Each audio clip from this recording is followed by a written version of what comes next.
have the combination O and F. So once again we will we'll start with the dip, but we actually go all the way around until the wire is vertical there.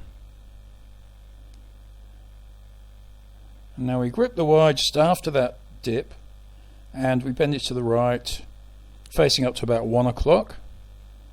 And then we grip the wire up that diagonal and make a semi-loop counterclockwise, going downwards there, straight over, covering that initial bend there that we made. And now the tail of the O below the baseline, the F, tail of the F, we bring it all the way around clockwise and going behind the vertical section.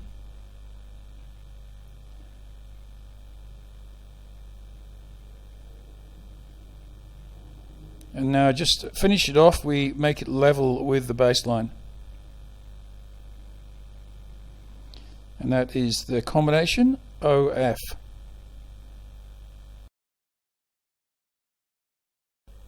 Okay, here we are with the combination O and the G.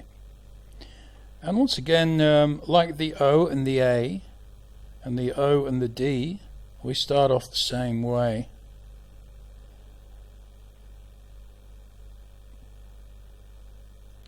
And yes, well, the big difference obviously here is that instead of going upwards above the top of the where we are now, we make the backward crimp and go downwards instead. So even more like the A than the D is actually. So.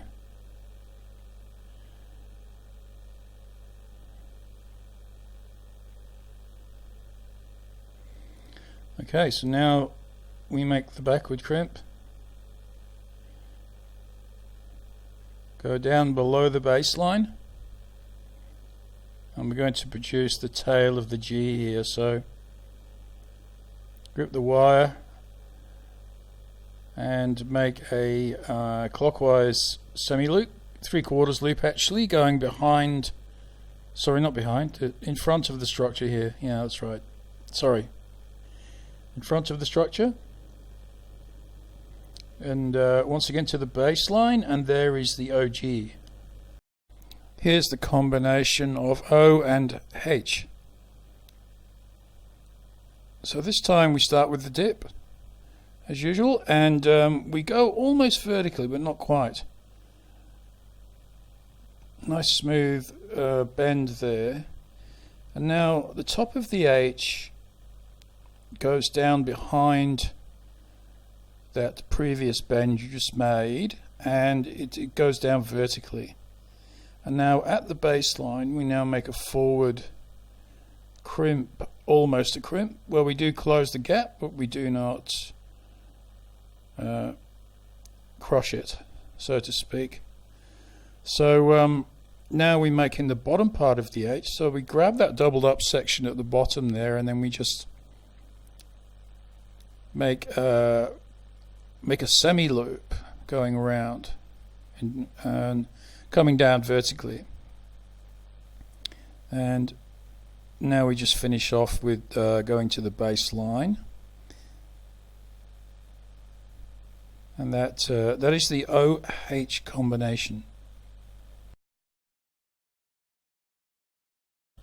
This is the combination O and I.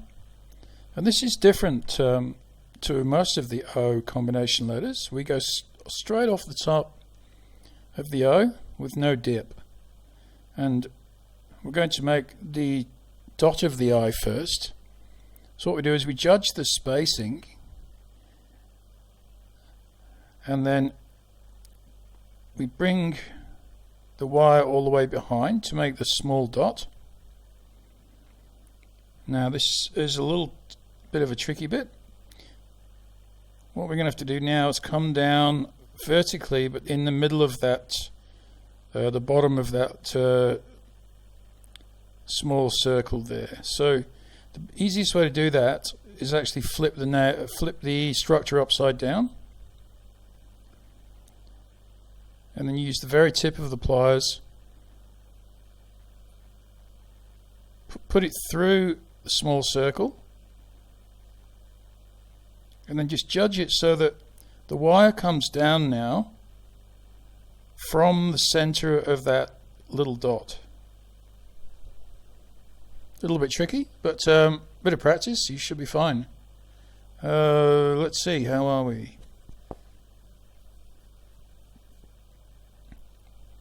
Just a little correction here, and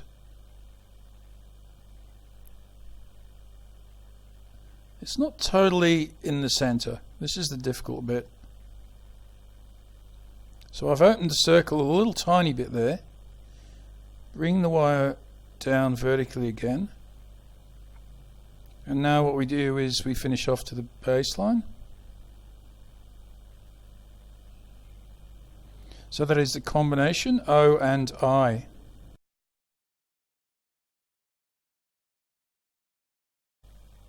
So here we have the OJ combination, and it's similar to the OI combination. We come directly off the top of the O horizontally, and then we make the small dot, which is the top of the J. But this time we come in front of the wire, front of the structure. Now we don't have to flip it over like we do in the I. We just grip the inside of the circle there. Bring the wire down vertically from the middle of that dot. Okay, so now we go below the baseline and we make the bottom part of the J.